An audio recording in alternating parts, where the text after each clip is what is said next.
Hello everyone, welcome to a online solution. मैं हूं अशफाक। तो आज आपके सामने फिर से लेकर आया हूं मैथ का सब्जेक्टिव इंपोर्टेंट क्वेश्चन। और मैं रोज आपके लिए 12 बजे दिन में सब्जेक्टिव इंपोर्टेंट क्वेश्चन मैथ का ला रहा हूं। और मैथ का ऑब्जेक्टिव के लिए आपको 9 बजे रात में आना पड़ेगा, ठीक है।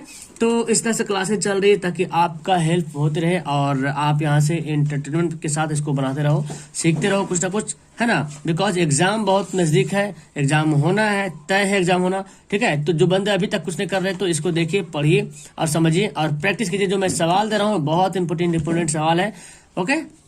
तो चलिए वीडियो को शुरू से लेकर आखिर तक देखेंगे। यहाँ पे देखिए, सबसे पहला सवाल त्रिकोणमिति से दिया हुआ है, ठीक है।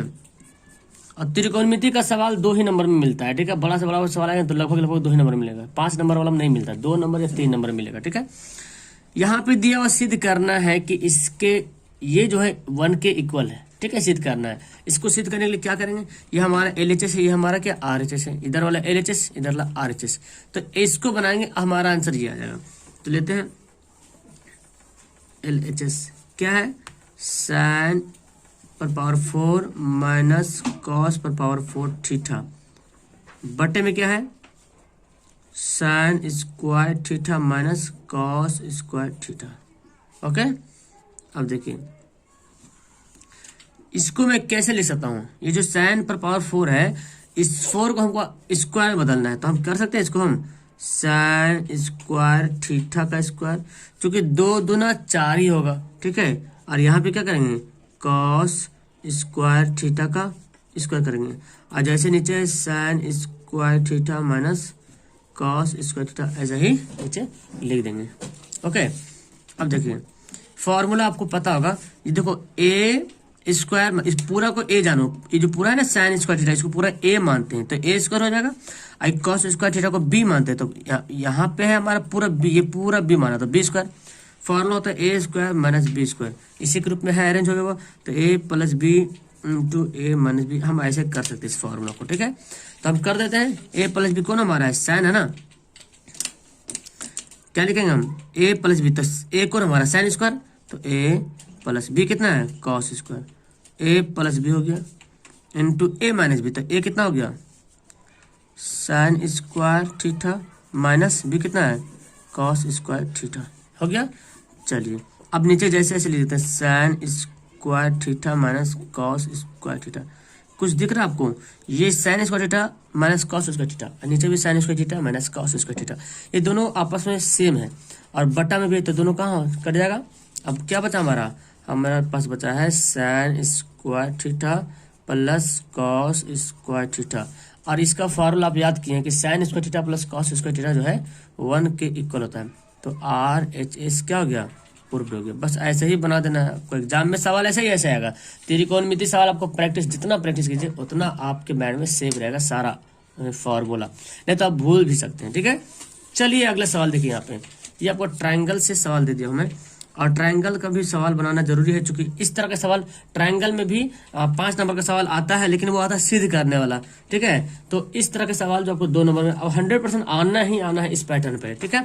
इसी पैटर्न पे, इससे और जो पैटर्न बता रहा हूँ उस पर आना ही आना है। PQR की भुजाओं, त्रिभुज PQR की भुजाओं PQ तथा PR पर क्रमशः बिंदु E तथा F पर स्थित है, ठीक है। तो इसको पहले करेंगे क्या, इसको हम लोग क्या करेंगे, एक त्रिभुज बना लेते हैं। पहले त्रिभुज बनाते हैं, ठीक है। त्रिभुज कैसे बनाते हैं, यहाँ पे तो इस तरह होगा। 1 मिनट देखिए, त्रिभुज में बना लिया यहाँ पे ABC, त्रिभुज बन गया। अब बोलता है PQR, अच्छा सॉरी PQR था ना, तो ABC क्यों बना दिया, PQ, सवाल PQR बोला तो हम भी PQR ही बनाएंगे यहाँ पे। PQR भुजाओं PQ तथा PR पर, PQ और PR पर क्रमशः बिंदु E और F स्थित है, यानी कि ये दोनों क्या है, इस पर स्थित है। तो इसको मिला सकते हैं E और F। यदि PE 4, देखिए ये PE है ना, यहाँ से आता है PE दिया हुआ है 4 सेंटीमीटर और QE दिया हुआ है 4.5 सेंटीमीटर, QE दिया हुआ है 4.5 सेंटीमीटर, ठीक है। और फिर यहाँ पे देखें PF, ये जो PF है ये दिया हुआ 8 सेंटीमीटर और RF दिया हुआ है 9 सेंटीमीटर। तो बोलता सिद्ध कीजिए कि EF बराबर, EF जो है समांतर QR के बराबर है, इनकी जो EF है ये QR के समांतर है। अब इसके समांतर के लिए आप थ्योरम पढ़े थे ना, क्या बोलते हैं उसको, थ्योरम का नाम है थेल्स पर पढ़ेंगे, थेल्स पर थ्योरम, तो उसी पे बेसिस है। अब हमको थेल्स पर थ्योरम पढ़े थे कि अगर त्रिभुज की भुजाओं का अनुपात अगर समान हो, इनकी ये भुजा जो है इस भुजा का अनुपात और इस भुजा का अनुपात अगर समान हो तो ये रेखा का क्या होगा, आपस में समांतर होगा, पैरेलल होगा, ठीक है। या तो फिर अगर ये दोनों रेखा पैरेलल है, अगर ये दोनों रेखा पैरेलल है तो ये भुजा भी समांतर होगा। तो इस तरह से हम पढ़े हैं, लेकिन यहाँ पे हमको बना के दिखाना पड़ेगा, ठीक है। तो लिखते हैं यहाँ पे जो कुछ दिया यहाँ पे लिखते हैं। यहाँ पे पहले क्या लिखा हुआ है, पीई बराबर दिया हुआ है, मैं लिखता हूँ पीई का, पीई बराबर 4 सेंटीमीटर और EQ दिया हुआ है 4.5 सेंटीमीटर और PF दिया हुआ है 8 सेंटीमीटर और RF दिया हुआ है 9 सेंटीमीटर। तो इसलिए हम थेल्स पर में से क्या लिख सकते हैं, इसको PE बटा EQ हम कर सकते हैं। तो हम लिखते हैं PE बटे में EQ बराबर करेंगे PF बटा FR, PF बटा FR, इस तरह से हम कर देंगे। अब सबको वैल्यू पुट कर देते हैं। मुझे देखना है क्या इन दोनों का अनुपात समान आता है कि नहीं आता है, ठीक है। बस समान देखना है, अनुपात अगर समान आता है तो फिर ये क्या आ जाएगा, ये हमारा सिद्ध हो जाएगा। तो PE कितना दिया हुआ है, 4 दिया हुआ है और EQ कितना दिया, 4.5 दिया हुआ है, PF कितना दिया हुआ, 8 दिया हुआ है और ये FR कितना दिया हुआ, 9 दिया। तो अभी तो बराबर हुआ नहीं, बराबर हो जाएगा जब इसको कट करेंगे तो बराबर हो जाएगा।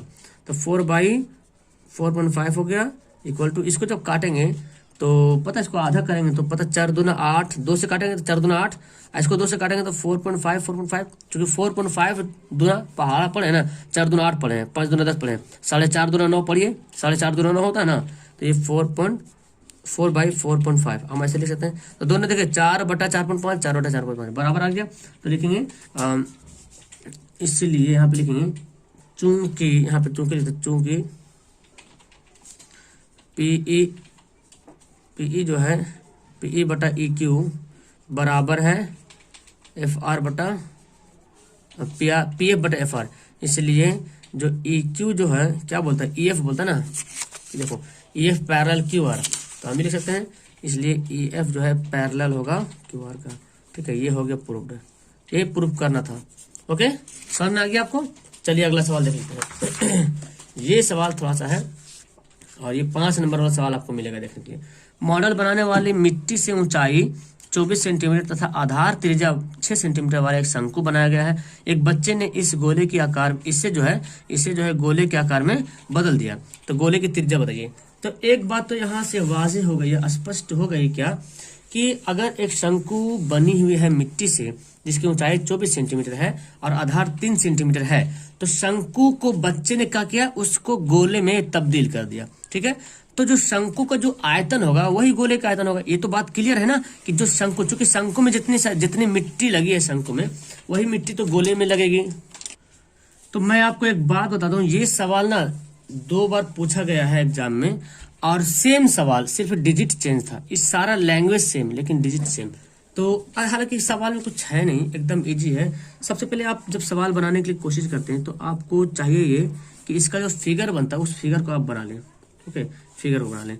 तो फिगर पहले मैं क्या था, शंकु की टाइप का था, किसी ने शंकु की टाइप का फिगर बनाया मिट्टी पे, इस तरह से ऐसे बनता शंकु, शंकु बन गया।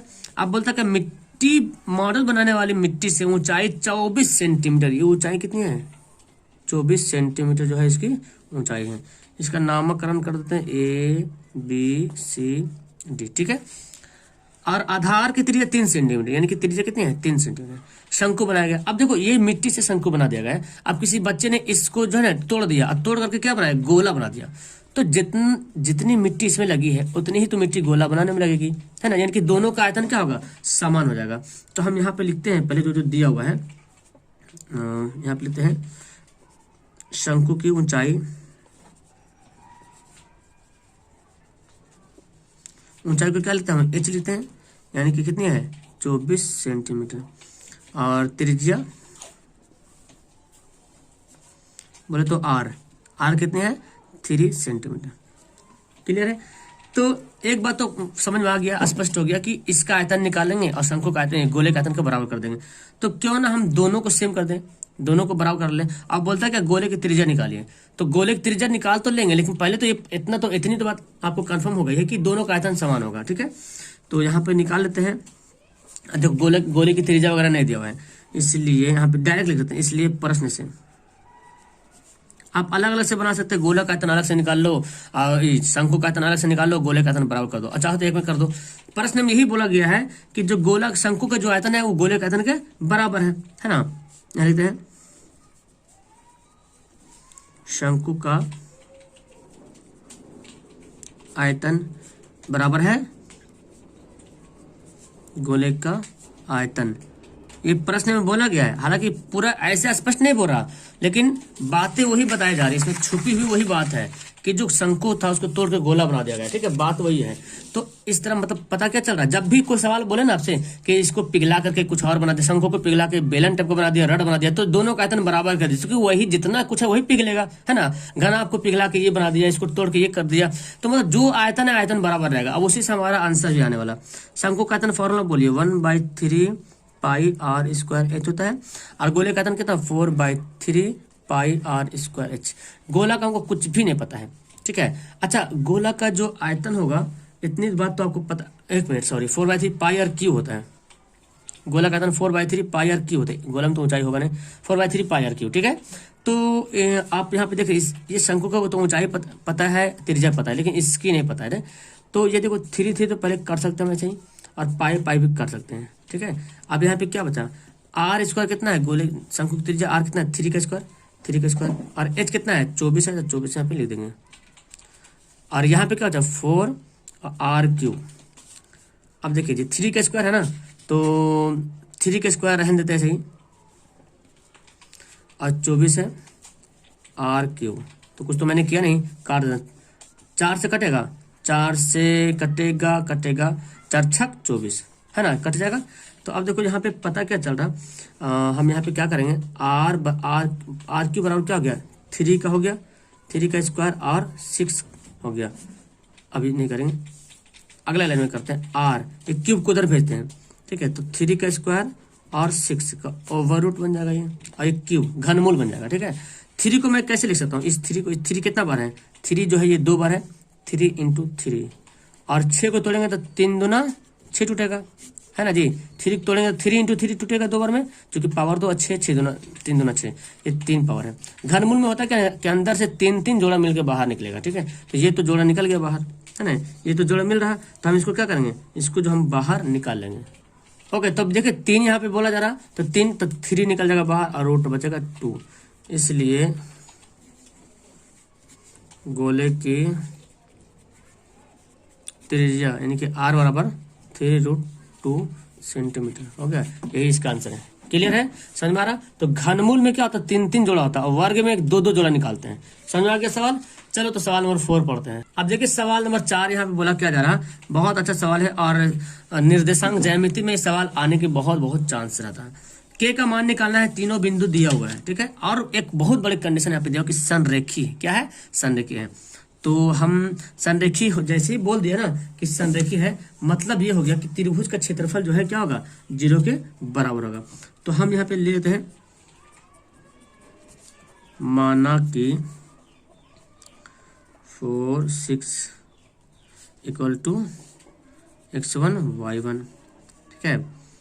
8 के क्या मानते हैं x2 और y2, और 12 - 6 को मानते हैं x3 y3। तो यहाँ पे कंडीशन दिया ना, चूंकि यह संरेखी है। अब जैसे संरेखी बोलेगा, इसलिए त्रिभुज का क्षेत्रफल बराबर क्या होगा 0 होगा। त्रिभुज का क्षेत्रफल इन तीनों बिंदुओं से जो त्रिभुज बनेगा, इसका क्षेत्रफल क्या होगा 0 के बराबर। क्यों, क्योंकि त्रिभुज क्या है संरेखी। जैसे ही बोल देगा ना के का वैल्यू निकालने के, तो ये कंडीशन जरूर दिया जाएगा संरेखी, तो इसका क्षेत्रफल 0 कर दीजिएगा। अब यहाँ पे त्रिभुज का क्षेत्रफल का फॉर्मूला को बैठाना पड़ेगा। त्रिभुज का क्षेत्रफल का फॉर्मूला वही होता है ना, निर्देशांक ज्यामिति का सवाल है। तो यहाँ पे क्या करेंगे 1 2 3 1 2 3 2 3 1 3 1 2। देखिए जी इतना लंबा चौड़ा फॉर्मूला होता है। इस फॉर्मूला में कोई दम नहीं, एकदम इजी से बन के जाएगा। बस याद रखना 1 2 3 2 3 1 3 1 2। यहाँ पे 3 से पढ़ेंगे 1 2 3 2 3 1 3 1 2। पहला सांस में एक्स वाला, फिर जो बीच में माइनस वाला 1 2 3 2 3 1 3 1 2, इस तरह आप समझ के पढ़िएगा तो आपको याद हो जाएगा। अब इसका वैल्यू पुट कर लेते हैं 1/2 x1 देखिए कितना दिया हुआ है, 4 दिया हुआ है, हम यहाँ पे ऐसे रखते हैं, x1 हमारा दिया हुआ 4, y2 देखिए कितना दिया हुआ k दिया हुआ है ना, देखिए y2 k दिया हुआ है, y3 कितना दिया हुआ -6 और यहाँ भी माइनस, तो माइनस में क्या कर देंगे हम डायरेक्ट कर देते हैं +6। चलिए x2 कितना दिया है, x2 दिया है 8 तो +8 लिख देंगे, y3 कितना दिया -6 है ना तो -6 लिख देंगे, और y1 दिया 6 तो -6, ये तो ये माइनस हो जाएगा -6 प्लस x3 कितना दिया हुआ जी, देखिए 12 दिया हुआ है, x1 कितना, y1 कितना दिया हुआ है 6 दिया हुआ है, और y2 कितना दिया हुआ k दिया हुआ है, ये इसके कितना बराबर होगा, 0 के बराबर हो जाएगा। चलिए जगह भी यहाँ पे कम बच रहा, 1/2 कर लेते हैं, और क्या करेंगे इसको, देखो गुना कर सकते हैं इसको, है ना, इसको गुना कर लेते हैं जी, तो 4k + 6 चौक 24 हो जाएगा। देखिए जिसको हम शॉर्ट में करते हैं, 6 जोड़ेंगे क्या बचेगा, 12 बचेगा, -12, अब 12 8 कितना होगा 96, तो ये तो -12 बचेगा ना, इसको जोड़ेंगे तो -12, अब प्लस माइनस माइनस 12 8 96, ठीक है। और ये देखो इसको तो गुना करना पड़ेगा, कोई रास्ता नहीं है, 12 छक 72 - 12 के क्या होगा 0, देखिए जगह इसलिए कम बच रहा है यहाँ पे। चलिए हम इसको यहीं पे बना लेते हैं, कोई दिक्कत नहीं। अब ये जो 2 है ना, इसको 2 को उधर भेज दो, चाहे जैसे करो कोई दिक्कत नहीं, 2 को उधर भेज दो या थोड़ा करो। देखो यहाँ पे क्या बचेगा, 12 के में से 4 के घर, इस 2 को उधर भेज देते, ठीक है, भाग उधर भेजेंगे क्या बनेगा, गुना बनेगा, ये जो 2 भाग में उधर जाकर गुना हो जाएगा, तो कोई फायदा नहीं इसका। अच्छा 12 के में से 4 के घटेगा तो -8 के बचेगा, ठीक है। और ये देखिए 72 यहाँ पे दिखा है, और कौन कौन सा देखिए यहाँ 72 24 कितना होगा 96 होगा, देखिए 4 2 6 तो 96, और ये -96 बराबर 1/2 को 2 को उधर भेज दिए तो 2 भाग जाकर गुना बनेगा, और कोई भी चीज 0 से गुना होता है क्या होता है 0, और ये दोनों हो गया खलास। तो यहाँ पे -8 के बराबर बचा 0, देखिए मैं इधर बना लूँ, दिख रहा आपको, ठीक है। तो यहाँ पे आपका 8 के बराबर क्या बचेगा 0/-8। अब आप एक बात रखें, कोई भी संख्या को 0 कोई भी संख्या 0 से अगर कोई भी संख्या को 0 से अगर कोई संख्या भाग होता है, ठीक है, तो इसका आंसर क्या होगा 0, यानी कि ऊपर 0 आना चाहिए, नीचे 0 रहेगा तो काम नहीं बनेगा। अगर माने कि 2/0 दे दिया तो इसका आंसर इनफिनाइट होगा, ये कभी हो नहीं सकता, ठीक है। लेकिन 0/2 रहेगा तो इसका आंसर 0 होगा, पढ़े है ना त्रिकोणमिति में, तो ये इसका आंसर क्या हो गया 0, के का वैल्यू क्या हो गया 0 हो गया, ठीक है। चलो सवाल देखते हैं, ये देखो हाइट एंड डिस्टेंस का सवाल है, बोलता कि 1.4 मीटर लंबा एक प्रेक्षक एक चिमनी से 72.5 मीटर की दूरी पर है, इसका सबसे बड़ा कंडीशन है उसको आंखों से चिमनी के शिखर का उन्नयन को दिख रहा। तो इसको बनाने का सिंपल फंडा ये है ना जी कि आप इसका फिगर बनाएंगे, आपका आधा सॉल्यूशन क्लियर हो जाएगा। आप फिगर कैसे बनाएंगे, 1.4 मीटर लंबा, तो पहले प्रेक्षक है, प्रेक्षक कोई बंदा है ना, कोई बंदा यहाँ पे खड़ा है, तो मैं यहाँ पे कर लेता हूँ, कोई बंदा यहाँ पे खड़ा है 1.4 मीटर लंबा, ठीक है। और चिमनी से 27 मीटर दूर है, चिमनी से 27 मीटर क्या है दूर है, यानी कि ये है 27.5 मीटर दूर है चिमनी से, उसकी आंखों से चिमनी के शिखर का उन्नयन कौन, तो चिमनी होगा लंबा, चिमनी तो बनाएंगे पहले, ठीक है। आंख कहाँ पे बंदा का, बंदा की आंख यहाँ पे है, प्रेक्षक यहाँ पे है, तो इस तो आंख पे बनेगा उन्नयन कौन, थोड़ा टेढ़ा बन गया ना, यहाँ पे बनेगा उन्नयन कोण। तो हम इसको हम क्या कर सकते हैं, ऐसे कर सकते हैं, क्योंकि हम कोण तो यहाँ पे बन रहा 45 डिग्री का कोण बन रहा, इसका नाम करते हैं ABCD, कुछ भी नाम कर लो कोई दिक्कत नहीं। तो एक बात तो क्लियर हो गई कि जितना ये EC है उतना क्या है BD है, जितना DE है उतना क्या है BC है, ठीक है। तो यहाँ पे लिखते हैं, माना कि सवाल क्या होगा, चिमनी को चाहिए, चिमनी को चाहिए, देखो यहाँ से यहाँ तक है ना, माना कि AD चिमनी की ऊंचाई है, ठीक है। और यहाँ पे लिखते हैं प्रेक्षक की ऊंचाई EC बराबर 1.4 मीटर, ये आपको लिखना पड़ेगा एग्जाम में। फिर चिमनी तथा प्रेक्षक की दूरी कितना है, यानी कि DE, और जितना DE है उतना ही जो है BC के बराबर है, 27.5 मीटर हो गया। और यहाँ पे हम ये भी दिखा देंगे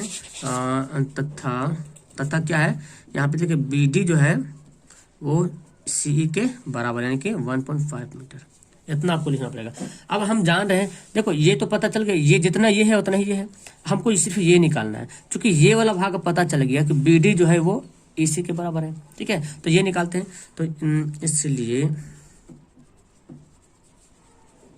समकोण त्रिभुज ए सी बी में क्या करेंगे, tan 45 डिग्री बराबर tan 45 डिग्री बराबर क्या लिखेंगे, लंब बटा आधार, लंब कोण हमारा ए बी है, आधार कितना है बी सी है। tan 45 का वैल्यू कितना 1 होता है, और ए बी का वैल्यू तो पता ही नहीं है, ए बी का वैल्यू, बी सी का वैल्यू पता है 27.5, ठीक है। तो ए बी का वैल्यू क्या आ जाएगा, क्रॉस गुना करेंगे तो 27.5, तो ए बी का वैल्यू कितना आ गया 27.5 आ गया। इसलिए चिमनी की ऊंचाई बराबर, ऊंचाई बोले तो ए डी बराबर, तो ए डी बराबर कैसे निकालेंगे, a b plus b d कर देंगे, है ना। ये ए बी यहाँ से आता ऊंचाई निकालना, तो ए बी में बी डी क्या करेंगे, जोड़ देंगे। ए बी का वैल्यू निकल गया था देखो 27.5, तो 27.5, अब बी डी का वैल्यू निकला 1.4, तो जोड़ दीजिए, 5 4 9 7 1 8, देखिए ये मीटर, ये क्या हो गया, चिमनी की ऊंचाई होगी। ओके, तो ये चिमनी की ऊंचाई निकल गई, क्लियर है। और ये मेरे ख्याल से 5 नंबर सवाल में आएगा। देखो हाइट एंड डिस्टेंस 5 नंबर में कंफर्म है कि हाइट एंड डिस्टेंस 5 नंबर में आएगा, और 2 नंबर में भी आता है, 1 नंबर में आता है, ठीक है। तो 5 नंबर में आएगा, तो आप इस तरह से बहुत ही इजी से आप तरीके से आप बना सकते हो, ठीक है। इस तरह से मैं डेली आपका हाइट एंड डिस्टेंस का सवाल लाता रहूंगा। एक सवाल और है, इसको हल कर लेते हैं, फिर वीडियो को करेंगे लास्ट। और आपको कौन कौन लेसन से सवाल चाहिए मुझे कमेंट करेंगे, ताकि मैं उस लेसन को सवाल लाने की कोशिश करूंगा। देखो इसको हल करने के लिए, और आपको पता क्या करना है, वीडियो को पहले पॉज करना है, आप खुद से बनाना है, तब आपको हल करने की कोशिश करना है। चलिए तो इसको हल करते, करना क्या है, जब भी सवाल आए तो आप इसको किसी भी मेथड से हल करते हैं। मैं आपको बताया था 5 विधि से इसको हल करना पड़ता है, ठीक है। तो सबसे इजी विधि जो आपका है यहाँ पे क्या बोलते हैं, लुप्तीकरण या विलोपन विधि, है ना, तो उसी से बनाते हैं, बेहतर होगा। तो देखो यहाँ पे 3y प्लस में 4y माइनस में, तो क्या कंडीशन लगा दें जो ये दोनों बराबर हो जाए। तो हम यहाँ पे क्या करेंगे, हमारा समीकरण यहाँ पे पहले तो उतारना पड़ेगा आपको, पहले उतारते हैं 4x प्लस 3y बराबर 14 दिया हुआ है, समीकरण फर्स्ट है। और 3x माइनस 4y बराबर 23, समीकरण सेकेंड। अब क्या करेंगे, तो हम इसमें करेंगे क्या कि इसमें जो है ना, इसमें 4 से मल्टीप्लाई कर देंगे, और इसमें 3 से मल्टीप्लाई करेंगे, तो 4 तिया 12, 3 9 हो जाएगा, 3 4 तिया 12, ठीक है। अब देखिए तो क्या बन जाएगा, देखो गुना करो, अब इसको गुना कर देख सकते हैं, तो कितना हो जाएगा, 4 चौक 16y(x) हो जाएगा, प्लस 4 सबसे गुना होगा, 4 तिया 12y, और 14 चौक कितना होता है, 14 चौक 56 होता है, ठीक है। अब यहाँ भी करते 3 से, तो 3 तिया 9x हो जाएगा, माइनस 4 तिया 12y, 23 तिया 69 होता है ना। अब इसको क्या करेंगे, घटा देंगे, जोड़ देंगे, घटाने को तो जोड़ देंगे, घटाना नहीं, घटाएंगे तो निशान चेंज करेंगे, जब भी घटाना होगा तो निशान चेंज करेंगे। अब मान लीजिए अगर दोनों प्लस में रहता, मे भी समझिए कि अगर 12y 12 दोनों प्लस में होता, तो हम इसको जोड़ते नहीं, घटाते, तो घटाने के बाद क्या करते हैं, निशान चेंज होता है, प्लस को माइनस बनाते हैं, माइनस को प्लस बनाते हैं। लेकिन यहाँ पे ऑलरेडी आ गया है, तो ये दोनों क्या कट जाएगा। अब यहाँ पे क्या बचा, 16x प्लस 9/x, ये दोनों जोड़ दे, 9 6 15 5 बाकी 1 6 5 11 12, 125 आ गया। अब देखो इसको क्या करेंगे, भिन्न का जोड़ दिख रहा है आपको, तो भिन्न का जोड़ आप आराम से कर लीजिए दोनों को, है ना, भिन्न का जोड़ कर लेते हैं। चलिए तो भिन्न का जोड़ करते हैं, एलसीएम ले लेंगे x, तो 16 प्लस 9 और बचेगा 125। इसके नीचे 1 छुपा हुआ, पता है आपको, x में 1 छुपा रहता है।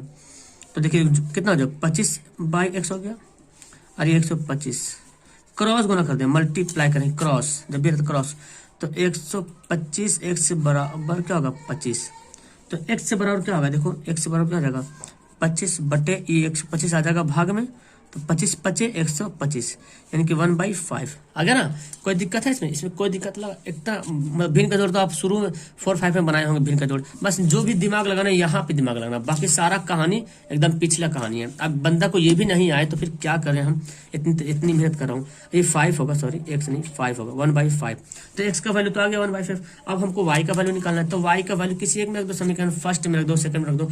तो देखो x का वैल्यू हम किस में रख दे जो कट जाए हमारा, तो किसी में रख सकते हैं, कोई दिक्कत नहीं। तो हम चलो फर्स्ट में रख देते हैं, है ना, कोई दिक्कत नहीं, समीकरण फर्स्ट में रखते हैं, लिखते हैं x का ये 5 नंबर वाला सवाल है। x का मान समीकरण फर्स्ट में रखने पर, हालांकि अब 5 नंबर में सवाल नहीं देगा, 2 नंबर में देगा या 3 नंबर में देगा, ठीक है। तो अब देखो समीकरण फर्स्ट क्या है, 4/x प्लस 3y बराबर 14, 4/x प्लस 3y बराबर 14 दिया हुआ यहाँ पे।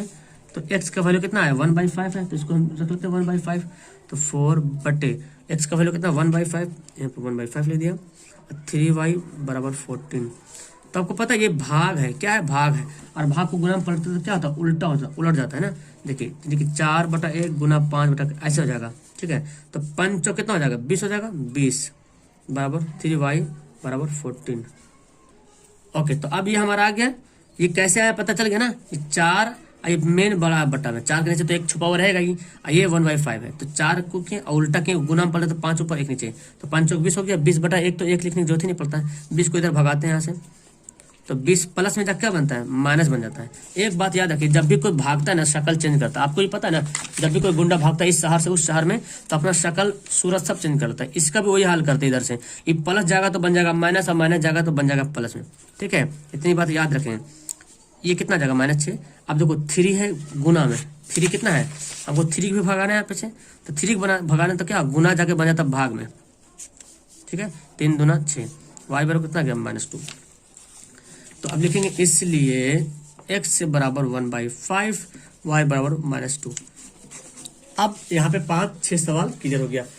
तो अब मुझे बताइए कि अब आपको कौन सा लेसन में प्रॉब्लम हो रहा है क्वेश्चन बनाने में। अभी ये बहुत सारा वक्त, 1 से 1.5 महीना टाइम बाकी है देखा जाए तो अब आपको कौन सा लेसन में मैथ बनाने में प्रॉब्लम हो रहा है मुझे कमेंट करें, ताकि उस लेसन से मैं ज़्यादा सवाल लाऊं, ठीक है।